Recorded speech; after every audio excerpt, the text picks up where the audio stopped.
Salut à tous, bienvenue sur Pluton Football, c'est Jason. Je suis accompagné de Guillaume comme toujours. Comment tu vas Guillaume? Salut Jason, bah écoute, ça va bien, en forme, et heureux de te retrouver pour un nouvel épisode. Moi de même, hein. Aujourd'hui on accueille une personne assez spéciale qu'on a déjà accueillie une première fois, à savoir Michel Pont. J'espère que tu vas bien Michel. Bonsoir, ça va bien, tout le monde s'emmerde, mais tout va bien quoi, avec ce Covid. Sinon, ça va. Il nous faut la sortie de crise le plus vite possible. Euh, Ouais. Bon, on se retrouve donc pour ce deuxième épisode. J'aimerais encore une fois te souhaiter la bienvenue. Donc, Michel, bienvenue sur Pluton Football. J'espère que tu passeras un agréable moment et qu'on aura une nouvelle fois Merci, j'espère aussi. Ouais. excuse-moi, je t'ai un peu coupé. Une nouvelle fois, on aura une discussion enrichissante et pleine de leçons, comme c'était la première fois. Avant de commencer, et brièvement, j'aimerais juste annoncer aux auditeurs, à toutes les personnes qui nous écoutent, qui nous suivent depuis le début, d'aller liker l'épisode. Donc, je vous laisse quelques secondes pour aller cliquer sur le pouce juste en dessous de la vidéo, mais également de vous abonner à la chaîne YouTube, d'activer les notifications pour ne pas manquer nos épisodes. Vous n'avez pas besoin de faire d'efforts, vous recevrez la notification. Et puis, d'interagir sur nos réseaux sociaux et principalement sur Instagram et également Twitter. On a besoin de vous, on a besoin de votre soutien, on a besoin de faire grandir la chaîne. N'hésitez pas non plus à nous indiquer des invités avec qui vous voudriez qu'on parle, qu'on discute à cœur ouvert, en exclusivité, mais également des thématiques à aborder pour qu'il n'y ait plus de secrets. On a besoin de votre soutien pour faire grandir la chaîne. Je perds plus un instant, une seconde, et je te laisse, Guillaume, commencer et ouvrir cette deuxième discussion. Yes, merci. Bah, alors avant de commencer, je vais juste faire un petit récap, hein. Donc, comme c'est le deuxième épisode et premier épisode, c'est vrai qu'on avait beaucoup axé notre discussion sur l'homme, sur toi Michel, sur ton enfance, sur ta vie, sur ce qui est important pour toi dans la vie et dans le foot, au niveau des valeurs, etc. Et aujourd'hui, on va vraiment essayer de plus s'axer sur le terrain, ton rôle d'entraîneur assistant, le rôle, même le métier d'entraîneur en général, et puis quelques petites autres choses aussi. Donc, mais je vais quand même commencer par une question qui est un peu la question du moment. On a vu hier, c'est sorti, et puis c'est un peu ouais, c'est un tremblement de terre dans le monde du football. C'est la Super League qui a été annoncée. Euh, donc, cette ligue fermée qui regrouperait, on va dire, uniquement les gros clubs et qui serait un petit peu en concurrence avec la Champions League. Moi, j'aimerais déjà avoir simplement ton avis avec un petit peu de recul. C'est vrai que là, on parle beaucoup sans vraiment prendre le recul sur ça, mais est-ce que toi, déjà, tu as un premier avis à ce sujet? Ouais, bien sûr que j'ai un avis. Je, moi, je ne comprends pas comment c'est possible d'en arriver là, à un point aussi extrême entre toutes les institutions. FIFA, UEFA d'abord, surtout UEFA, et ces 12 plus gros clubs. Ou c'est 8 ou 9, puisqu'aujourd'hui il n'y en a pas 12, il y en a 9 ou 8, puis ensuite d'autres qui viendront avec. Mais je ne comprends pas parce que ça fait quand même un certain temps qu'on entend parler de ça. Ça fait un certain temps que ça mijote, comme quoi les plus gros clubs veulent se mettre ensemble pour faire une ligue privée, fermée, etc., etc. Et je ne comprends pas l'UEFA, pourquoi elle n'a pas pris le taureau par les cornes pour le faire elle-même.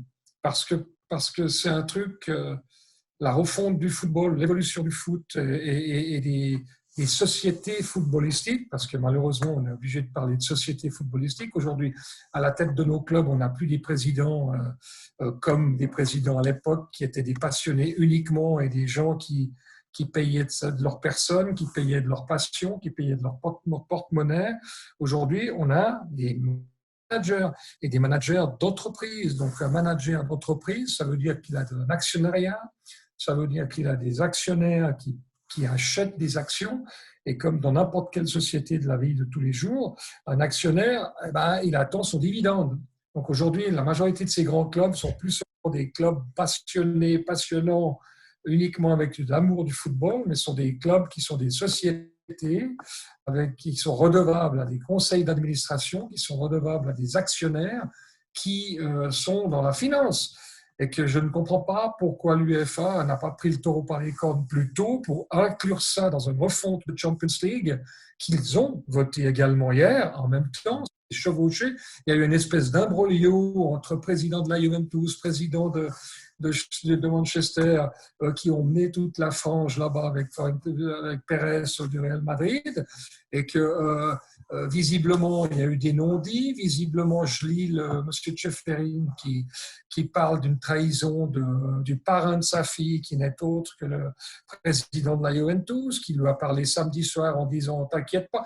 Enfin bref, sur un truc aussi monstrueux et aussi énorme, je suis surpris que tout d'un coup, il arrive de bombes comme ça ensemble, à quelques heures d'intervalle, sur un discours de l'UEFA d'une refonte de la Champions League d'ici 2024. Et tout d'un coup, ces 12 clubs qui ont déjà posé plainte au mois de janvier par rapport à des structures pour se prémunir Il y a vraiment un truc qui, à mon avis, je me dépasse un petit peu dans ces instances et dans ces constructions d'énormes trucs, et que je suis un petit peu abasourdi par ce qui se passe actuellement, personnellement.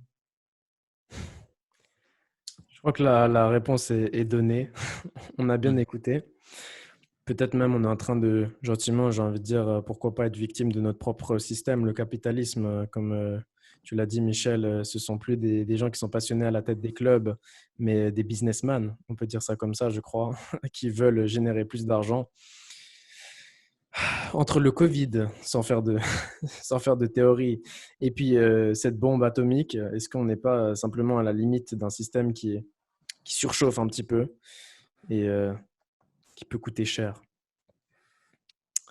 Sincèrement,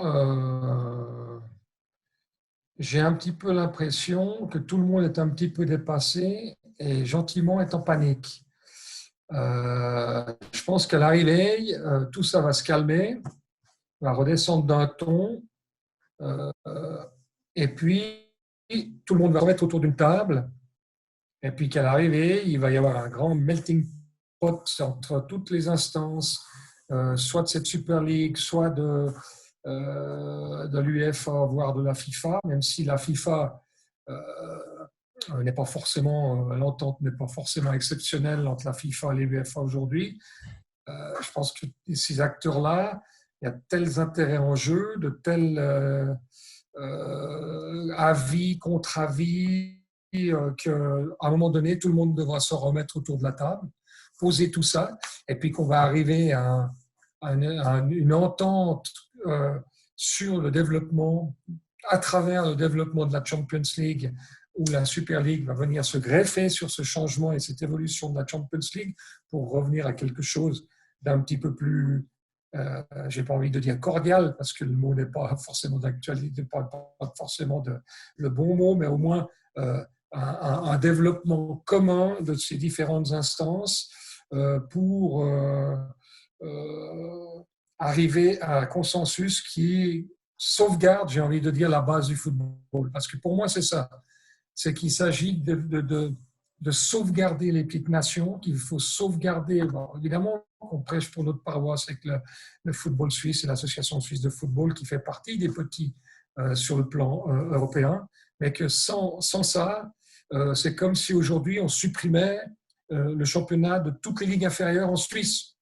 Les joueurs viendraient d'où pour aller fournir les joueurs à Bâle, à Young Boys, à Servette, à Lausanne? Ils viendraient d'où? Et aujourd'hui, on supprimait toutes les ligues des séries inférieures. Le football a toujours été une pyramide, qui touche le plus grand nombre d'individus dans le monde entier sur la base de la pyramide. Le football est fort parce que c'est un sport qui est accessible à tout un chacun. Et j'ai envie de dire aujourd'hui à tout un chacune, toutes avec ES et chacune avec ES également, parce que le foot féminin fait partie intégrante aujourd'hui du développement du football mondial. Et qu'à ce titre, la popularité du football et de sa base est essentielle pour nourrir le reste du club. Donc, les 12 clubs et la Champions League et tout ce qui se passe au plus haut sur la tête de la pyramide et de l'iceberg ne peut pas faire fi de ce qui se passe en dessous. Sinon, on n'a plus de réservoir, puis le football peut s'éteindre. Si on va dans l'absolu, jusqu'à l'absurde de l'absurde, si tu rétrécis la base de la pyramide, si vous voyez mes mains là, et puis qu'elle est comme ça, jamais la base qui est aujourd'hui, qui dépasse de notre ordinateur, pour arriver sur une toute petite pointe d'iceberg d'une Super League de 12 équipes ou uniquement d'une Champions League élitaire qui ne nourrit plus la base de la pyramide, eh ben par la force des choses, on va vers l'extinction. Donc, tu ne peux jamais oublier ce que l'essence même du football représente pour tous les peuples du monde et tous les gamins du monde. Tous les gamins du monde jouent au football avec un espoir, avec une vision, avec une ambition, avec du plaisir de gagner. C'est valable pour tous les sports, mais le sport ne demande rien si ce n'est qu'un chiffon ou qu'on joue à pieds nus et machin, donc demande 0 francs, 0 centimes pour jouer au football à 8 ans, à 9 ans, à 10 ans, dans n'importe quelle rue, dans n'importe quel parc, dans n'importe quelle plage, dans n'importe quel sentier, dans n'importe quelle surface. Donc voilà, à un moment donné, d'oublier ça, ben, c'est se tirer une balle dans le pied sur le moyen terme, voire le long terme, parce que le football va s'éteindre, tout simplement.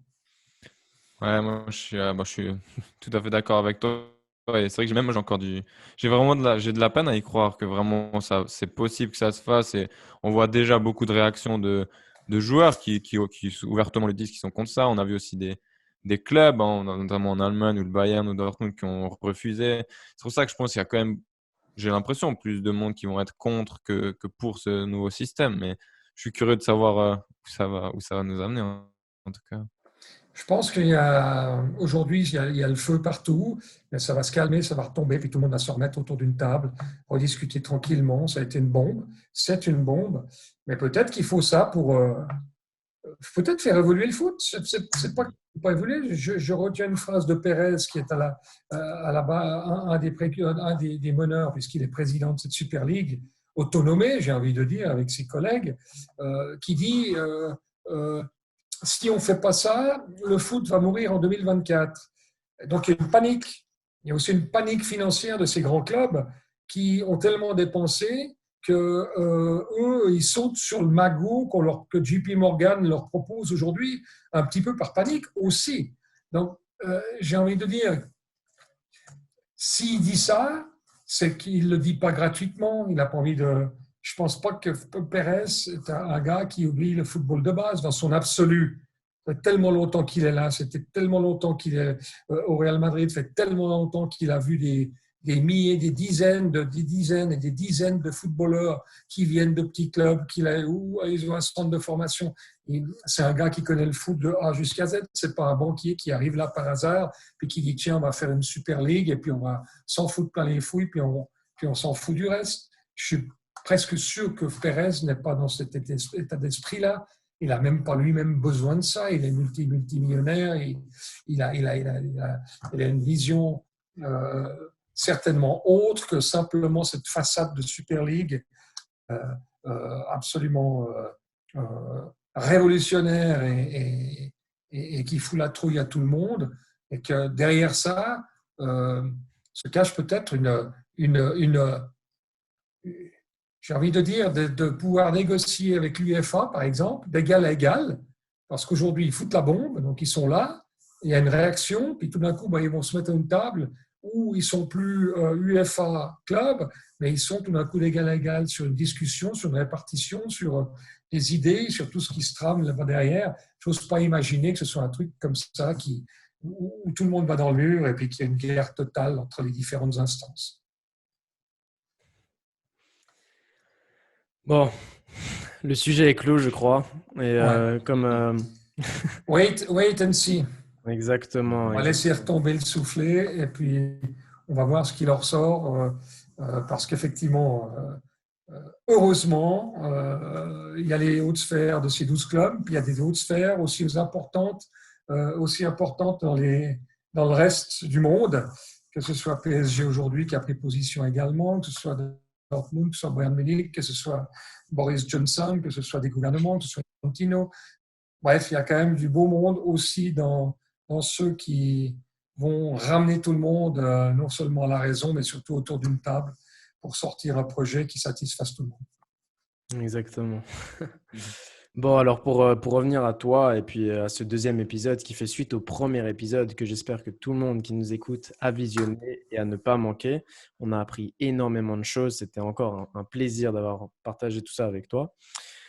Aujourd'hui, plus concrètement, est-ce que tu peux nous parler de ton rôle d'entraîneur assistant? C'est vrai que sur la bouche de tout le monde, Monsieur Michel Pon, c'est l'entraîneur assistant de l'équipe suisse. Mais en fin de compte, c'est quoi être entraîneur assistant? Quelles étaient les tâches concrètes que tu devais réaliser au quotidien pendant des années et des années? Alors, pour être franc et très franc, on y a été au culot, au trip et à l'instinct avec Kirby en 2001 quand on a repris ça ensemble. C'est vraiment, on est à 100 lieues de la Super League parce qu'on y a vraiment été à l'instinct, presque comme deux footballeurs de talus ou d'un entraîneur du foot de talus, où on avait nos idées, on avait notre ligne, on savait ce qu'on voulait faire dans le contenu, on savait ce qu'on voulait voir dans notre équipe, on savait ce qu'on voulait imposer dans notre équipe, dans le cadre de vie de notre équipe, par rapport principalement à l'investissement des joueurs et à leur motivation et à leur attitude, j'ai envie de dire, plus que sur le côté footballeur, football pur. On n'est pas arrivé là en disant de Dieu, on va jouer 4-4-2, on va jouer 3-5-2, on va jouer ici. On n'était pas du tout dans cet esprit-là. On a été boire des bières ensemble, on a été fumer un ou deux cigares, boire deux, trois cognacs, refaire le monde, se remémorer les bons souvenirs qu'on avait eus parce que j'avais connu Kirby déjà avant, en étant avec les moins de 18 ans nationaux. On avait été ensemble et du reste, cette histoire était partie d'une anecdote là, je crois que je l'avais racontée. Je l'avais raconté, exactement. Suite à cette anecdote, on était reparti un petit peu sur ce qui nous anime, ce qui nous animait l'un et l'autre, c'était d'abord les hommes. Et puis dans notre équipe, on a pris ça, l'équipe au mois de juillet 2001, en pleine campagne d'élimination pour la Pologne et l'Ukraine, c'était l'Euro Pologne-Ukraine 2012, où la Suisse était déjà éliminée.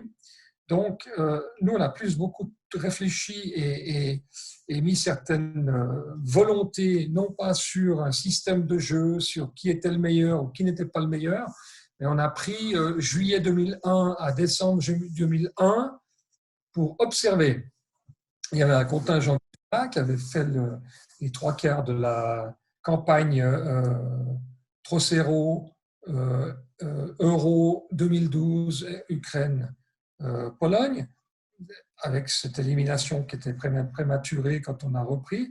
Et nous, on est parti surtout sur ce qu'on voulait mettre comme ingrédient humain dans cette équipe, parce qu'on s'est très vite rendu compte que lui étant à l'intérieur, puisqu'il a entraîné les moins de 16 ou moins de 18, je crois, nationaux, moi en tant que consultant à la TSR, où je suivais tous les matchs de l'équipe nationale avec Pierre-Alain Dupuis, je voyais bien le bordel qu'il y avait dans cette équipe, les clans, aucun état d'esprit, bref, je voyais bien où étaient les manques, que bien évidemment de l'intérieur également, et que pour nous, on a voulu utiliser ces 6 mois pour faire un peu le ménage, savoir sur qui on pouvait compter, sur qui on pouvait amener, et puis en janvier 2012, partir avec quelque chose de complètement neuf, puisqu'on n'était pas qualifié pour l'Euro. Ça nous a permis sur le début, les 6 premiers mois de 2012, de partir sur des matchs amicaux et préparer la campagne de qualification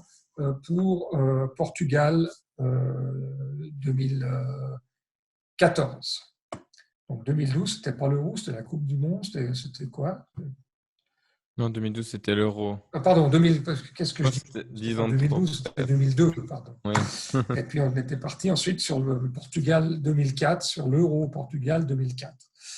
Et puis ces 6 premiers mois de 2002, là, il fallait qu'on installe ce qu'on voulait mettre dedans, l'état d'esprit qu'on voulait, l'investissement des joueurs, ce que représentait le maillot de l'équipe suisse, ce que représentait la croix suisse, ce que représentait l'équipe nationale par rapport à toute la pyramide, ce qu'on vient de discuter, toute la pyramide du football suisse, tout ce que l'association suisse de football, par quoi elle vit, par des sponsors, par surtout la manne de l'UEFA et la manne de la FIFA quand tu te qualifies pour un euro ou tu te qualifies pour une Coupe du Monde.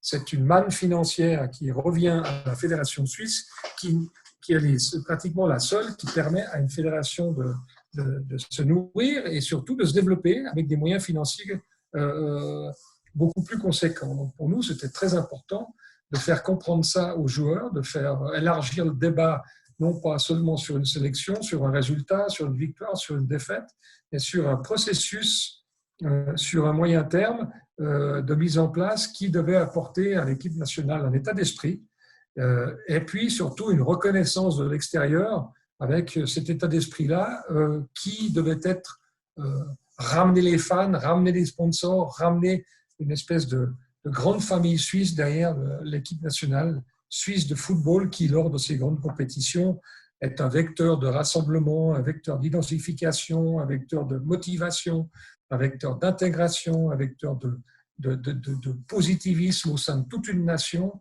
qu'on avait vraiment envie de développer. Et puis c'est ce qu'on a fait.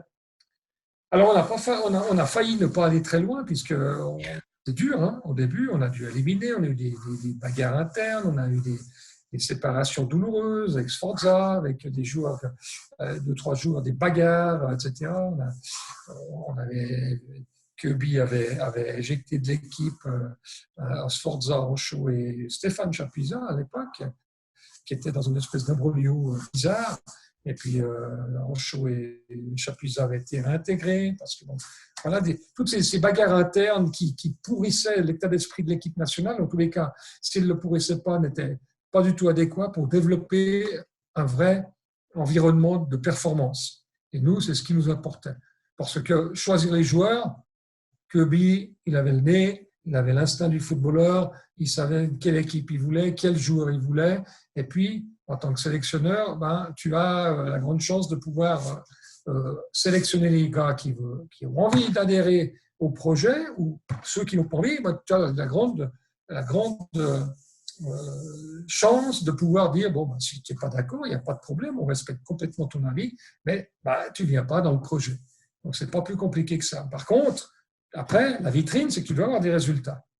Et puis, ces résultats, au début, ils se sont fait attendre. Au début, on a eu de la difficulté, il y a eu passablement de soucis. Et au mois d'août 2002, le dernier match amical qu'on a fait en Autriche, avant le premier match contre la Slovénie, qui était le premier match de qualification pour le Portugal 2004, si on perdait en Autriche, Kirby avait de fortes chances de se faire virer. Et moi avec, parce que c'était très chahuté, ça gueulait, le Blick était monté au créneau contre Kirby, etc., etc. Bon, bref, il y a pas mal de polémiques, et puis on a été faire un super match en Autriche.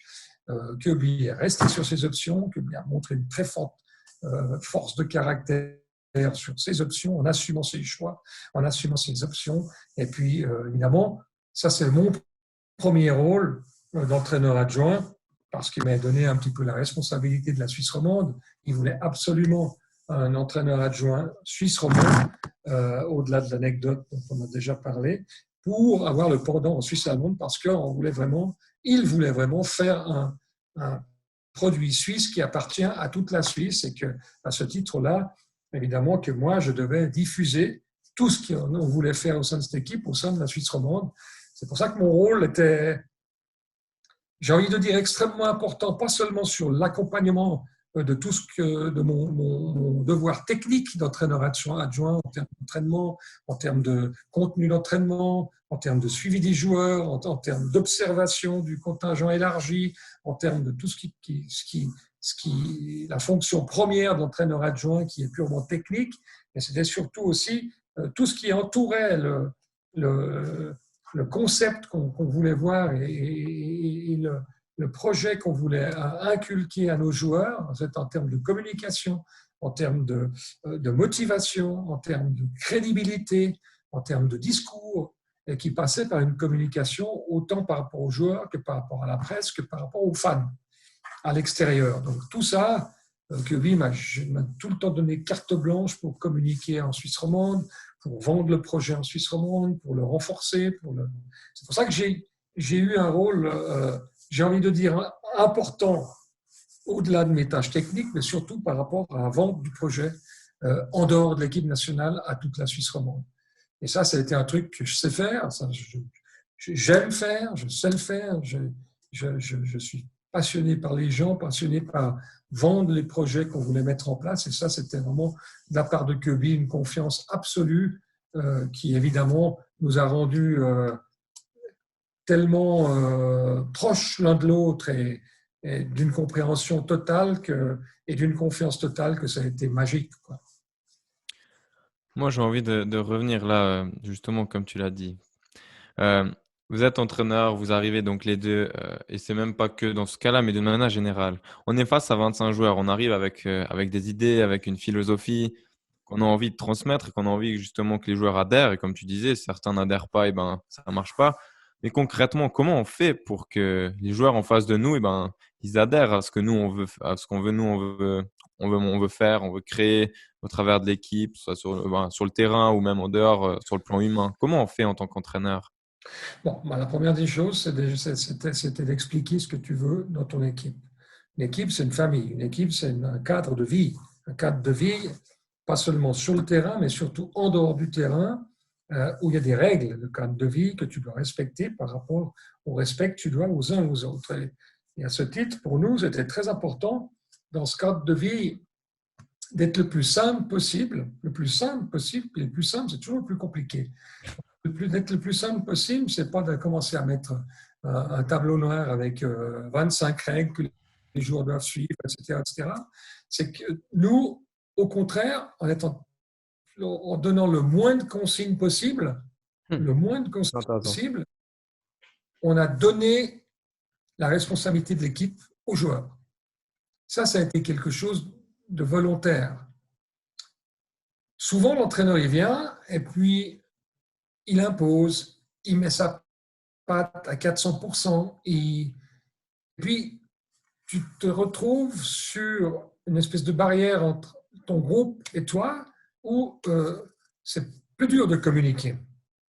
Donc notre premier rôle, c'était de donner confiance aux joueurs. Donner confiance aux joueurs, comment? C'est que Kirby, il a sa première théorie.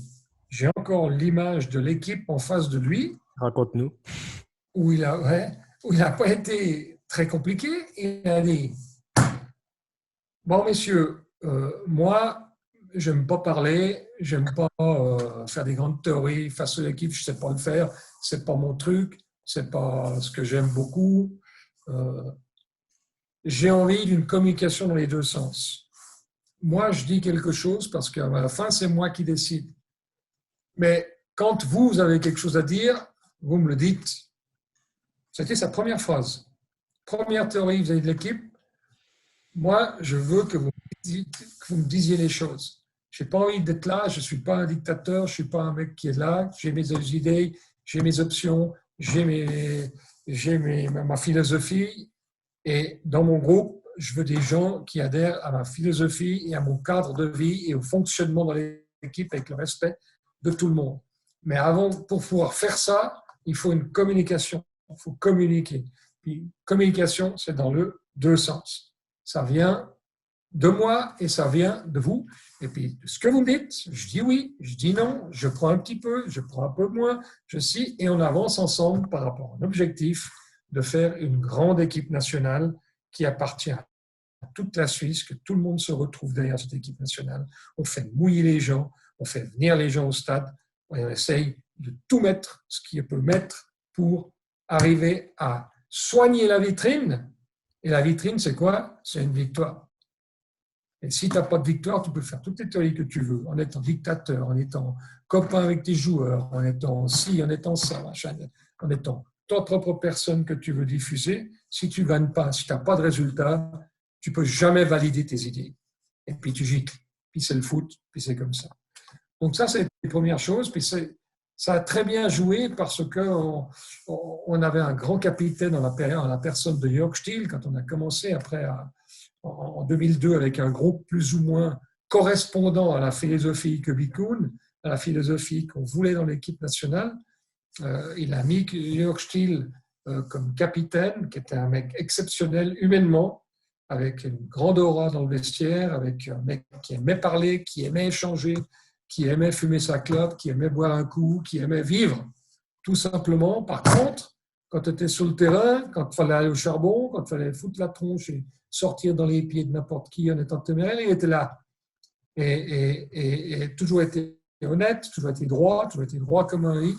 Et voilà, puis ça s'est construit comme ça. Puis premier match contre la Slovénie, on gagne 2-0 à Bâle, et puis en faisant une super performance, puis pim, c'est parti. Parce que c'était validé par les résultats, par les premiers résultats. Et puis on s'est qualifié pour le Portugal, première qualification, et puis ça a enchaîné avec l'Allemagne, fabuleux, certainement la plus belle Coupe du Monde de l'équipe nationale, avec celle de 94 aux États-Unis, quoi. Ce qui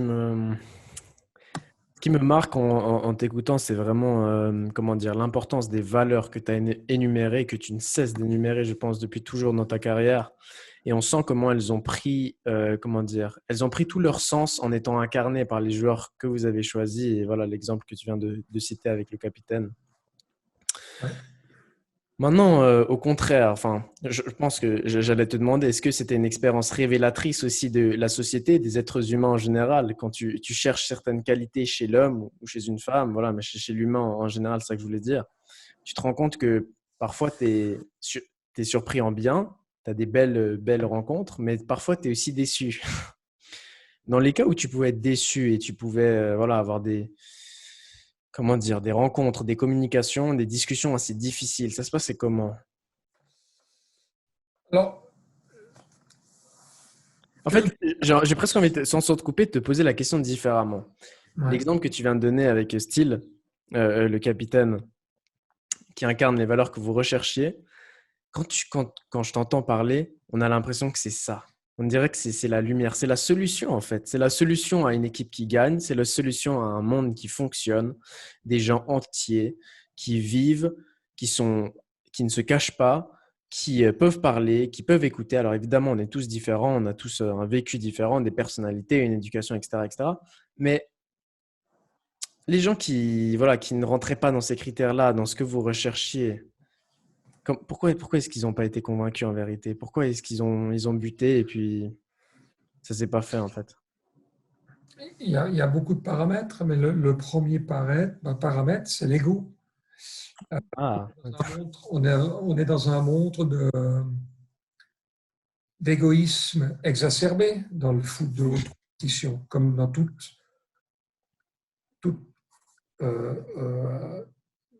que ce soit une profession, que ce soit un sport, que ce soit n'importe quoi, quand tu es tout en haut, pour être tout en haut, tu dois avoir un ego, tu dois avoir une personnalité au-dessus de la moyenne. Le rôle d'un entraîneur, c'est d'entraîner, et ce n'est pas d'entraîner seulement sur le terrain. Aujourd'hui, on parle de manager, on parle de manager d'entreprise pour les dirigeants de football, puis on parle de manager pour les entraîneurs de football. On ne parle plus d'entraîneur, on parle de manager. Et manager, ça veut manager, ça veut dire entraîner, mais entraîner dans son aspect large, gérer, ça veut dire gérer. Et aujourd'hui, les managers gèrent plein de paramètres. Les joueurs, le staff énorme maintenant dans tous les clubs. Il y a des staffs d'une vingtaine de personnes. Gérer ses dirigeants, gérer les sponsors, gérer les agents de joueurs, gérer la presse. Il faut tout gérer. Tu manages.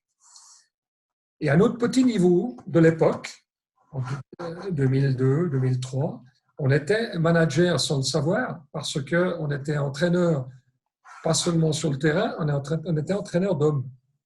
On était entraîneur d'hommes. Et pour nous, entraîner les hommes à une croyance, entraîner des hommes à une croyance d'un projet, à une croyance d'une décision, une croyance d'un comportement, une croyance c'était de rechercher chez les joueurs qu'on avait en face de nous une prise de conscience de l'importance qu'ils avaient. Aujourd'hui, si tu veux avoir... Les joueurs, ils parlent tout le temps de respect. Ah, il m'a manqué de respect. Ah, le respect. C'est quoi le respect? Le respect de l'autre, c'est d'essayer de lui faire comprendre l'importance qu'il a dans le projet. Et pour nous, c'était tout le temps ça. on n'a pas de favoritisme, on a des affects, des affinités différentes avec des êtres humains. Mais une fois qu'il y a des affinités, quand tu dois prendre des décisions de l'équipe qui gagne, ce n'est pas par rapport à une affinité, c'est par rapport à une compétence de mise en valeur ensemble, autant footballistique qu'humaine, que de gestion de l'être humain qui va être sur le terrain pour se sacrifier pour l'autre, pour faire l'effort pour l'autre, pour donner plus que l'individu lui-même, mais pour donner son individu au groupe et au projet. Et aujourd'hui, il y a des joueurs qui n'arrivent pas à comprendre ça. Même au plus petit niveau, les plus grands, ils le comprennent petit à petit. Et puis les grands managers et les grands entraîneurs aujourd'hui, tu vois bien que c'est des gars qui arrivent à se mettre dans la poche les remplaçants. Ce n'est plus les 11 premiers qui sont importants. C'est les 11 suivants qui sont sur la touche. Et puis les grands managers, à Mourinho, on fait l'expérience aujourd'hui, c'est un gars qui est tout le temps conflictuel avec ses joueurs. Aujourd'hui, il se fait virer pour la troisième fois de suite de ses 3 derniers clubs parce qu'il n'a pas encore intégré le fait que le banc est plus important que les 11 joueurs qui commencent. Alors Kubi, il a tout de suite compris ça et me l'a fait comprendre à moi en premier. Il m'a dit, on s'en fout des 11 qui commencent. Les 11 qui commencent, ils vont galoper parce qu'on leur a fait comprendre qu'ils doivent galoper. Ce qui est important, c'est que ceux qui sont, les 11 qui sont, ou les 12, parce qu'on est 23 tout le temps, donc, qui sont à côté, c'est qu'ils comprennent l'importance dans le projet. Et comment ils vont aider les 11 premiers à être encore meilleurs. Et si je dois citer un cas qui a compris très fortement et qui a un ego, qui a un très fort ego, et j'ai envie de dire, au-delà de l'ego, ce n'est pas tellement de l'ego, mais une très forte personnalité, parce que c'est un gars qui sait exactement ce qu'il veut, qui sait exactement ses options, etc., c'est Celestini, qui aujourd'hui est en train de devenir un grand entraîneur. Il s'est fait virer là, il s'est fait virer là, mais toujours en tenant sa ligne, en ayant ses idéaux. Ce gars-là, il était en concurrence avec Vogel tout le temps, qui était le capitaine ensuite, après Stiel, de l'équipe, numéro 6, puis Celestini était le même numéro 6 avec les mêmes qualités. Il pouvait très bien faire ce que Vogel faisait. Par contre, il a fallu choisir. Comme Vogel était capitaine, puis Kubi a choisi Vogel comme numéro 1, Celestini était numéro 2. Donc, notre rôle était d'être honnête et avec lui, de lui dire, voilà, dans la construction du projet, pas de l'équipe d'un match à l'autre, du projet global, tu es aussi important que Vogel. Parce que Vogel, il ne va pas pouvoir faire les 22 matchs, il ne va pas pouvoir faire tout à ce même niveau. Il va être suspendu, il va être blessé, il va être ci, il va être ça. Toi, en tant que numéro 2, tu vas être aussi important que lui que le jour où tu vas le remplacer. Et c'était un truc exceptionnel dans la construction, parce que quand on était en Irlande du Nord, jouer la qualification, et puis qu'il rentre 20 minutes avant la fin, et que c'est lui qui marque le 2-1 d'une victoire inespérée contre un grand Europe à l'époque, l'Irlande était un grand, ils étaient forts, il y avait 50 000 personnes dans le stade, des fous furieux, des mecs qui étaient au taquet, qui allaient se bagarrer sur tous les ballons. Et puis on s'en est sorti grâce à l'intelligence et à l'état d'esprit de l'équipe et à l'état d'esprit d'un Celestini qui a planté le poignard pour nous faire gagner en ayant compris son rôle.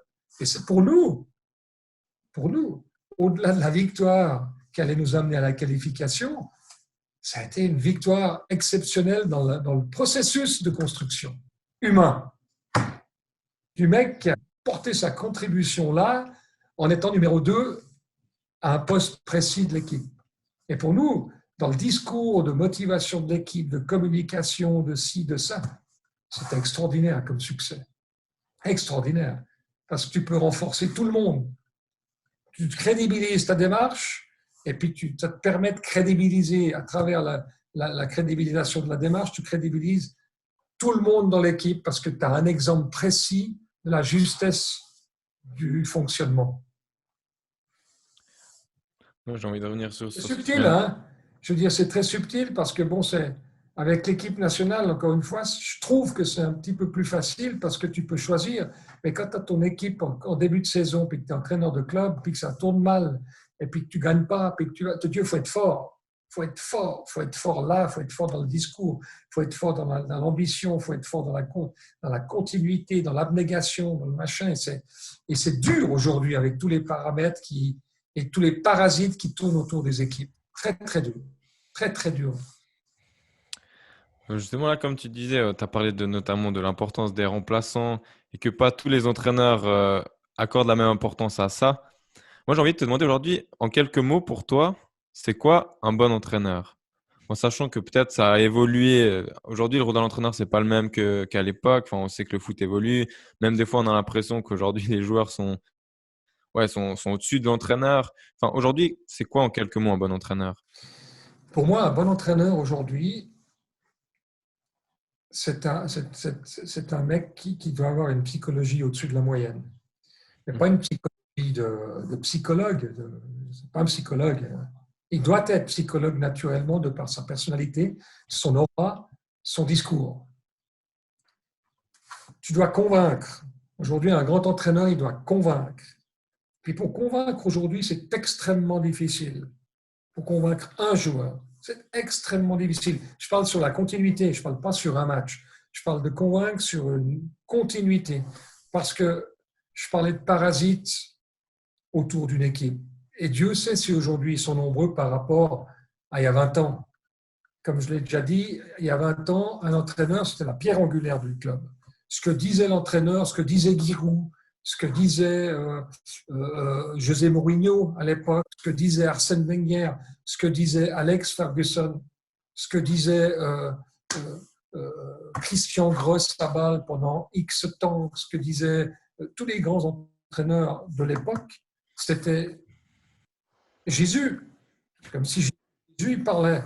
C'était juste. Aujourd'hui, le nombre de parasitages qui peut venir déstabiliser un joueur parce que la presse, parce que l'agent de joueur, parce qu'un sponsor, parce qu'un dirigeant. L'entraîneur a perdu ce piédestal. Et le rôle de communicant, de psychologue dans le sens convaincant, avec une philosophie, avec un discours, avec une conviction, il est extrêmement difficile à nourrir. Et ce qui te nourrit ça, et qui te permet d'être hyper convaincant, qui te permet d'être à l'aise sur nourrir tes remplaçants, parce que je reviens toujours aux remplaçants qui doivent rendre le premier 11 encore meilleur, eh ben, il est extrêmement compliqué et surtout, il se nourrit par la victoire. Il n'y a pas de miracle. Aujourd'hui, tu dois gagner. Tu dois gagner pour crédibilité. Tu perds 3 matchs, tu auras tout le temps l'agent qui va venir. Ah, mais pourquoi celui-là, il ne joue pas? Pourquoi mon joueur, il ne joue pas? Pourquoi, etc. Le journaliste qui va refaire une analyse complète qui n'a plus rien à voir avec l'analyse, qui est comme les supporters, comme un supporter, parce que la presse, aujourd'hui, elle n'a plus d'analyse de fond. On est sur le sensationnel, on est sur le jour le jour, sur le match par match. C'est très compliqué pour eux parce que c'est pas une critique que je fais, c'est le microcosme de la presse qui est tellement compliqué avec ce qu'ils vivent que tu n'as plus de place pour l'article de fond, pour l'analyse vraiment. Donc c'est un tout. C'est tout. Tout le monde est sur les charbons ardents, tout le monde se bagarre pour une place, tout le monde se bagarre pour vivre, pour survivre. Aujourd'hui, c'est dur. C'est dur pour tout le monde. C'est dur pour tout le monde. Et j'ai envie de rajouter à ce terme communicant, psychologue, convaincant, anticipation. Le mot anticipation chez un entraîneur est essentiel. Je reviens sur Hitzfeld que je crois que j'en ai déjà parlé un tout petit peu, qui a l'air beaucoup plus froid que Kobe, etc. Ce n'était pas du tout ça que je l'avais dit. Hitzfeld était toujours en anticipation. Il le rendait un tout petit peu inaccessible extérieurement, alors qu'il était d'une manière adorable intérieurement, en interne, en petit comité. Extérieurement, il était toujours en anticipation, en observation. C'était le félin qui essayait de prévoir ce que le joueur allait lui dire, ce que le journaliste allait lui dire, ce que son président allait lui demander, ce que etc., pour communiquer juste et être convaincant par rapport à ce qu'il pensait et son anticipation. Anticipation est pour moi le grand mot, mais qui est très lourd à porter, le mot anticipation, parce qu'il dit anticipation, dit réflexion permanente. Et réflexion permanente, c'est usant. Tu ne dors plus la nuit, quoi. Tu es toujours en réflexion. Il y en a des leçons, il y en a des leçons. À pleuvoir, avec tout ce que tu viens de dire. Oui, et ce que je dis là, malheureusement, j'ai envie de dire, il est valable dans la vie de tous les jours. Aujourd'hui, vous êtes jeune, vous vous faites chier, on est en train de vous bouffer une génération avec ce putain de Covid, parce qu'on prend, pour moi, des décisions beaucoup trop extrêmes et pas cohérentes par rapport à toute une frange de votre jeunesse qui risquait de payer nos conneries d'aujourd'hui. L'anticipation, elle n'est pas seulement dans le football ou dans un certain dicaster, elle est partout. Ouais, bien sûr. J'ai des enfants, ils doivent anticiper sur l'avenir parce qu'ils sont là, tu es en RHT, tu es ci, tu es ça. Les RHT, c'est joli, mais elles vont s'arrêter un jour, les RHT. Qu'est-ce qui va se passer après les RHT? Qu'est-ce que ces entreprises vont faire? Comment les bistrots vont s'en sortir quand il va falloir rembourser le pré-Covid, quand les clients ne seront pas là, quand la classe moyenne sera encore plus le couteau sous la gorge? Quels impôts vont rentrer? Ça va être très, très, très compliqué. On n'a pas encore vécu la crise économique et surtout la crise psychologique. Et ça me fait très peur. En tout cas, Michel, quel beau message, j'ai envie de dire. Et puis, je ressens toute l'expérience que tu as, le vécu, que j'ai envie de dire des gens comme nous, des jeunes comme nous, Guillaume et moi, n'avons pas encore parce qu'on n'a pas tout ce vécu-là. Ça me frappe combien on sent à travers ton discours combien les valeurs, encore une fois, que tu énumères, elles sont fondamentales. Mais quand je dis fondamentales, ben, tu en es la preuve, en fait, par tout ce que tu dis et certainement tout ce que tu as vécu. Et qu'on fait face à peut-être un monde, une société dans lequel en ce moment il y a beaucoup de choses qui s'entrechoquent et qui laissent à présager beaucoup d'incertitudes et certainement va nécessiter un changement ou une remise en question ou un ralentissement un petit peu de cette surchauffe qui va dans tous les sens. Donc en tout cas pour moi ça a été un plaisir. Je crois qu'on a toutes les leçons à tirer de ce que tu viens de dire. Un beau, très beau message. Et puis, j'ai encore envie de terminer par te dire merci pour cet épisode et pour cette discussion très enrichissante. Ouais, moi, j'ai envie aussi de dire, c'est vrai que je suis comme Jason, on n'a pas envie que ça s'arrête, qu'on a ce genre de discussion, on apprend tellement et on échangeait tout à l'heure, c'est vrai qu'on discute, ça a un lien avec le foot, mais on peut même voir au-delà du foot, quand on parle de l'humain, des valeurs et tout ça, c'est vrai que c'est quelque chose qu'on retrouve partout dans la vie de chacun. Donc je pense et j'espère que ça inspire ceux qui nous ont écoutés et puis qui sait peut-être vu qu'on a on n'a jamais assez parlé avec Michel, donc peut-être il y aura un autre épisode et puis on continuera encore ces discussions enrichissantes et inspirantes. Alors Michel, merci beaucoup et puis à bientôt. Merci à vous. On va faire un troisième épisode. Merci à vous de le faire parce que vous parlez à votre génération. Et votre génération, elle est importante. Vous êtes forts. Moi, j'ai totale confiance dans la jeunesse. C'est pour ça que ça me donne tout le temps de la force et de l'enthousiasme parce que vous êtes bons. Vous êtes bons, il faut croire en vous, il faut puiser, il faut créer, il faut donner. Il faut donner et communiquer entre vous. Communiquer, filez-vous la pêche entre vous. Et à la place de penser toujours à marcher sur la gueule de l'autre, il faut vraiment, vraiment faire l'inverse. Mais vraiment l'inverse, quoi. En tout cas, peut-être je voulais terminer avec une dernière petite chose qui me vient à l'esprit à l'instant. En écoutant tout ce que tu as dit jusqu'à aujourd'hui dans cet épisode, c'est que en fait quelque chose c'est un grand mot, mais enfin c'est la vérité, mais c'est pourquoi en fait j'aime tant le football depuis que je suis gamin, c'est que je me suis rendu compte avec les années combien en fait je pense que le football c'est un reflet, comme tu l'as dit, un reflet de la société dans laquelle on vit, un miroir, et que le football c'est une plateforme à travers laquelle on peut tirer d'immenses leçons, certainement les leçons d'une vie qu'on peut appliquer ensuite en société, en famille, avec ses amis et dans plein d'autres domaines. Et ça, c'est quelque chose qui m'a toujours frappé depuis le plus jeune âge. C'est une question que j'ai déjà demandé à deux invités qu'on a eu auparavant. Je me souviens plus exactement de qu'est-ce qu'on peut apprendre du football et appliquer en société. Je crois que tu nous as donné des réponses. Et encore une fois, je crois que ton discours a été une validation de cette réflexion-là. Et puis, c'est ce pourquoi aussi le football me touche tant depuis toujours. Donc, merci encore. Hop, ciao les gars.